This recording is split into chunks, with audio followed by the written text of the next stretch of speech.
Okey, jom kita sambung soalan Kedah 2025. Soalan nombor 7.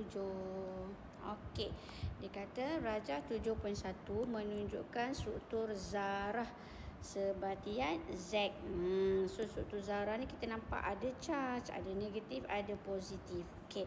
So, soalan yang pertama tak ada benda sangat lah yang kita nak bedahkan. So, kita terus pergi kepada soalan lah. Okay, nyatakan jenis sebatian. So, kalau jenis sebatian ada sebatian ion ataupun sebatian kovalen je lah. Kan? Kalau kita nak ulang kaji sikit, kalau sebatian ion daripada logam campur dengan bukan logam. Kalau logam kumpulan 1, kumpulan 2, kumpulan 13. Kalau bukan logam daripada kumpulan 15 sampai kumpulan 17. Ada juga yang tanya, cikgu macam mana nak tentukan kumpulan? Okey, berdasarkan susunan elektron valence. Katakanlah 2 susunan elektron valence pula. Berdasarkan susunan elektron. 281. Okey, elektron valence dia 1, so dia adalah kumpulan 1. Kalau 25 elektron valence dia 5, dia adalah kumpulan 15. Kenapa 15? Sebab bila elektron valence dia 3 dan ke atas, kita kena tambah 10. Kalau 282 kumpulan 2, 287 kumpulan 17. Gitu. Okey. So, yang logam ni tadi akan derma elektron valence dia. So, dia akan jadi ion bercas positif. Manakala yang bukan logam pula, yang ni semua ni akan terima elektron valence. So, dia akan jadi ion negatif. Okey, so dekat sini cikgu dah nampak dah ada positif negatif. That's why lah bila kata jenis sebatian, teruslah sebatian ion. Okey, sebatian ion. Tapi nak selamat, perkataan sebatian ni jangan tulis. Tulis ion je. Ion saja terus. Kalau sebatian kovalen, tulis kovalen je terus. Sebab apa? Sebab kadang-kadang dia tanya jenis, kadang-kadang dia tanya ikatan. Jadi ikatan pun sama juga, ada anion, ada kovalen. So, bila nak mengelakkan kita punya kecuaian antara jenis ikatan dengan jenis sebatian, that's why kita tulis anion je, senang. Macam tu, kan? Okay, alright. Okay, next. Nyatakan jenis zarah subatom. Okay, kalau jenis zarah, kita akan ingat tentang zaim lah. Tapi dia kata jenis zarah subatom. Bila subatom, kita ingat tentang pen, proton, elektron, neutron. Okay, so kita kena baca ayat tu betul-betul. Jangan tengok pada jenis zarah je. Dia kata jenis zarah subatom. So bila subatom, ingat tentang pen, proton, elektron, neutron. Okay, dia kata yang terlibat dalam pembentukan kimia. So kita dah cakap tadi, untuk pembentukan sebatian ion tadi, yang terlibat adalah menderma dengan menerima elektron. So elektron lah jawapan dia. So kat sini adalah elektron. Okay, alright, settle. Okay, soalan nombor B. Okay, jadual 7 menunjukkan sifat fizik. Okay, kalau sifat fizik biasanya takat lebuh, takat didih, boleh kondusi elektrik ataupun tidak, melarut dalam air ke melarut dalam pelarut organik. So, benda-benda tu lah. Okay, so kalau kita tengok kat sini, kita ulang kaji jugalah balik kan. Okay, kita ada sebatian ion tadi tu dengan sebatian kovalen. Okey, kalau sebatian kovalen tadi sebatian ion juga. Okay, cikgu buatlah juga kat sini sebatian kovalen antara bukan logam campur dengan bukan logam. Tapi bukan logam ni starting daripada kumpulan 14 sampai kumpulan 17. Yang ni dia tak ada derma, tak ada terima, tapi dia akan kongsi elektron. So gambar dia akan jadi macam itulah, dia berkongsi. Kalau orang ni dia akan jadi ada bracket. Okey. So, bila kita sebut tentang sifat fizik, sifat fizik. Okey. So, kalau sebatian ion, takat lebur dan takat didih tinggi. Sebab apa? Sebab dia punya daya tarikan elektrostatik yang kuat. Sebab sebatan ion ada daya tarikan elektrostatik yang kuat. Tapi kalau sebatan kovalen, takat lebur dan takat didih dia rendah. Sebab dia ada daya van der Waals yang lemah antara molekul tu. Okey, kalau dari segi ketelarutan, sebatan ion larut dalam air, tak larut dalam pelarut organik. Kita boleh pilih satu je. Kita nak larut dalam apa? Dia tak boleh larut dua-dua. Okey, dalam kes ni sebatan ion larut dalam satu pelarut. Sebatan kovalen larut dalam satu pelarut. So sebatan kovalen terbaliklah. Tak larut dalam air. Larut dalam pelarut organik. Macam tu. Okey, contoh pelarut organik, propanon, metilbenzena, benda-benda gitulah. Okey, satu lagi tentang mengkonduksi elektrik. Kalau sebatan ion boleh konduksi elektrik dalam keadaan, dia ada syarat dia. Dalam keadaan leburan atau aqueous. Dalam keadaan leburan atau aqueous saja. Kalau dalam keadaan pepejal tak boleh. Kenapa? Sebab dalam keadaan leburan dengan aqueous, ion-ion bebas bergerak. Kalau dalam keadaan pepejal macam ni pepejal lah kan susunan dia. So ion ni tak bebas bergerak. So dia tak boleh konduksi elektrik. Gitu. Okey, kalau dalam keadaan leburan, leburan kan lukisan dia masih tersusun tapi dia dah teratur. So benda tu dah boleh slide. So bila dah boleh slide, dah boleh bergerak, dia boleh mengkonduksi elektrik. Tapi kalau sebatan kovalen, persoalannya dia ada ke ion? Tak ada kan? Sebab sebatan kovalen adalah molekul. So dia tidak boleh konduksi. Tidak boleh konduksi elektrik dalam semua keadaan. Dalam semua keadaan tak boleh. Sebab apa? Sebab dia terdiri daripada molekul neutral. Dia terdiri daripada molekul yang neutral. Dia tak ada ion pun. So tak boleh mengkonduksi elektrik. So based on benda ni, kita bolehlah jawab kat sini. Kat sini dia kata P tak boleh konduksi elektrik dalam dua-dua keadaan. So P adalah sebatian kovalen. Kalau Q pula, pepejal tak boleh konduksi elektrik, tapi leburan boleh. So dia adalah sebatian ion. Gitu. Okey. Tapi R dua-dua boleh. Sudah. Siapa yang dua-dua boleh? Ini adalah logam. Sebab apa? Ingat tak? Kita ada ikatan logam, ikatan hidrogen. Ini kan baru dua. Sebatian ion, ikatan ion lah. Sebatian kovalen, ikatan kovalen lah. Tapi jangan lupa kita ada lagi 3 kalau tak silap. Kita ada ikatan logam. Kita ada ion logam pula dah.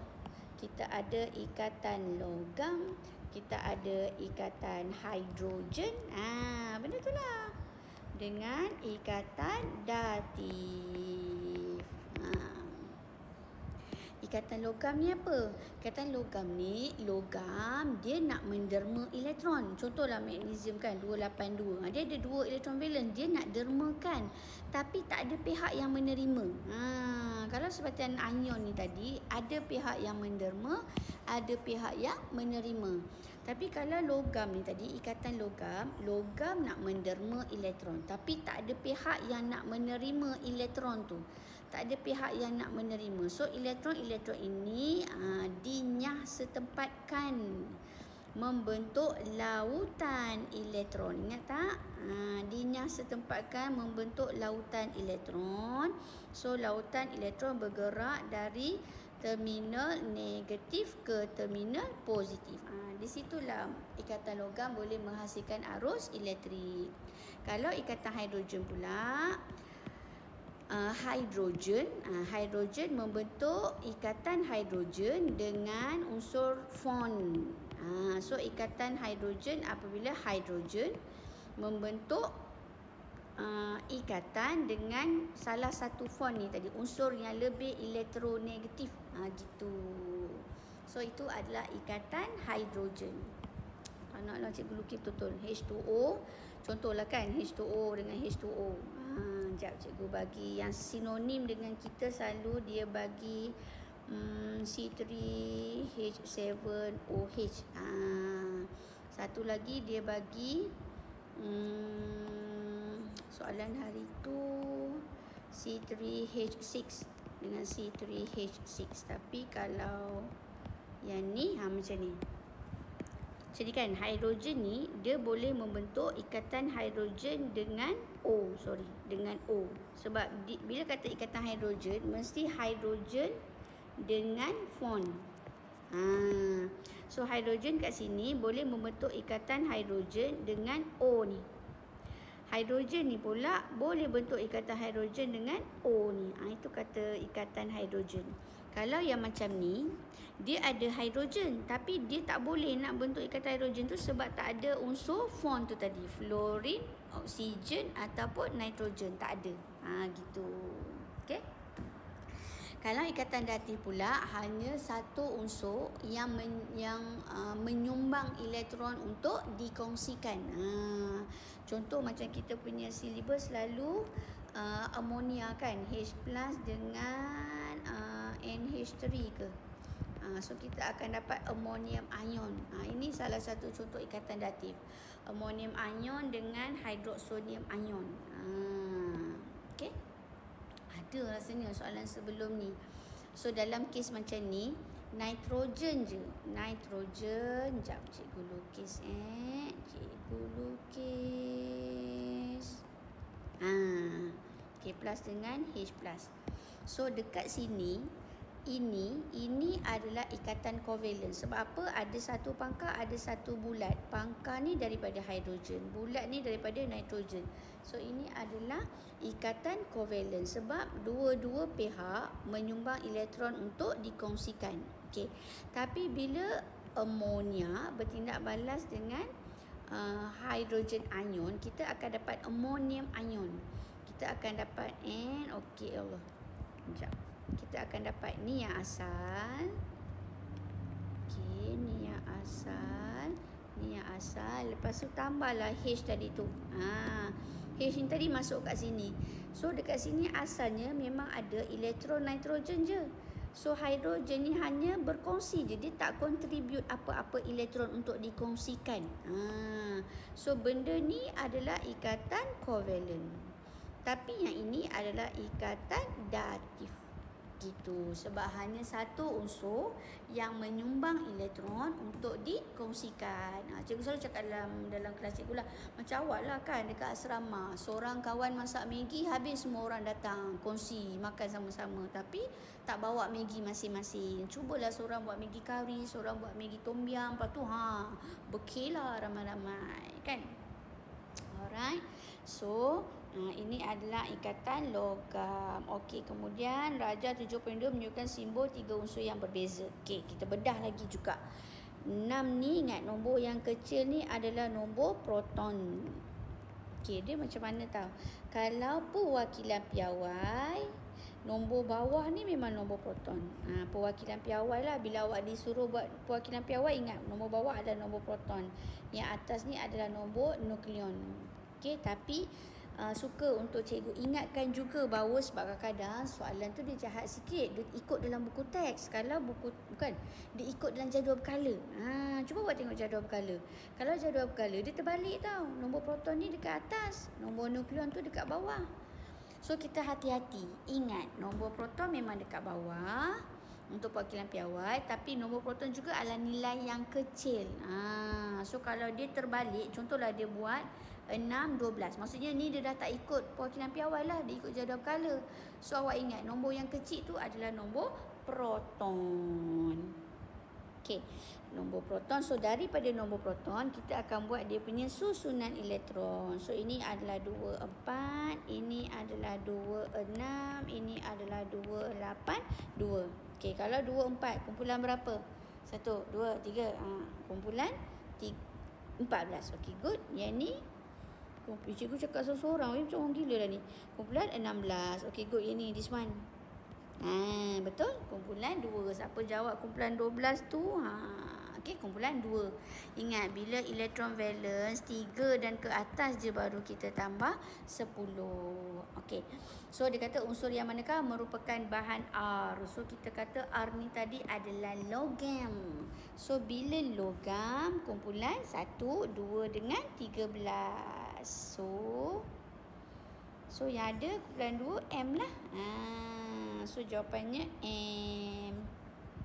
Okey, kena pasti unsur-unsur yang boleh membentuk bahan P. Bahan P kita kata adalah covalent. Bila covalent, dek-dek, antara bukan logam dengan bukan logam. So kumpulan 14 dengan kumpulan 17.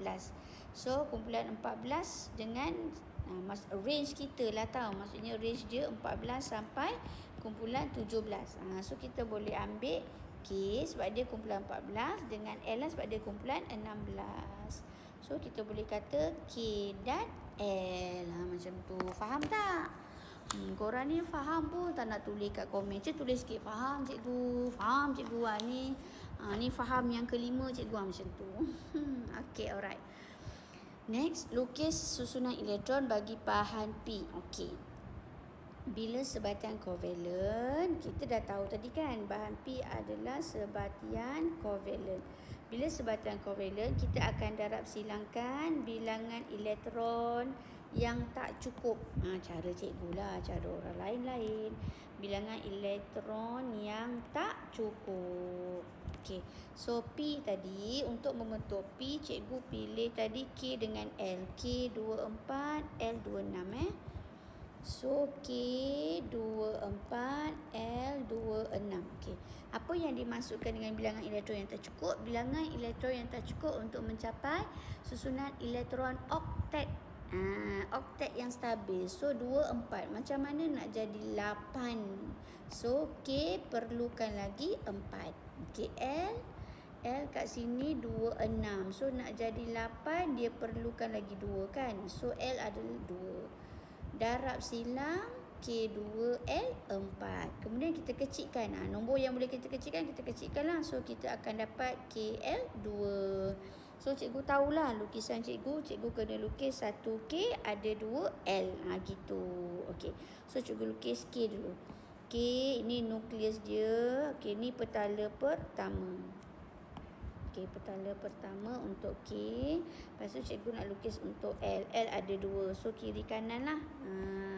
Ini nukleus dia dulu. Okey, ni petala pertama. Okey, ni bersama ni nukleus dia dulu. Ini petala pertama. Okey, letak dulu petala pertama dia.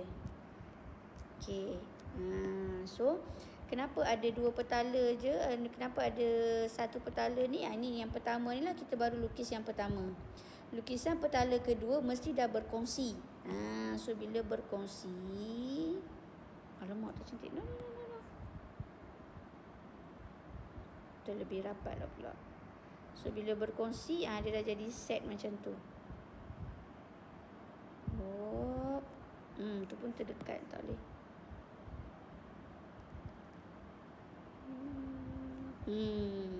Okay. So sekarang ni macam mana kita nak tahu dia dah berkongsi dalam ni? So macam mana kita nak tahu berapa yang kita letak kat dalam ni? So cara cikgu adalah berapa yang tak cukup, itulah yang cikgu pinjam. So cikgu tak cukup 4. So cikgu akan pinjam 4. Itulah dia sepatutnya cikgu guna jari tunjuk ni.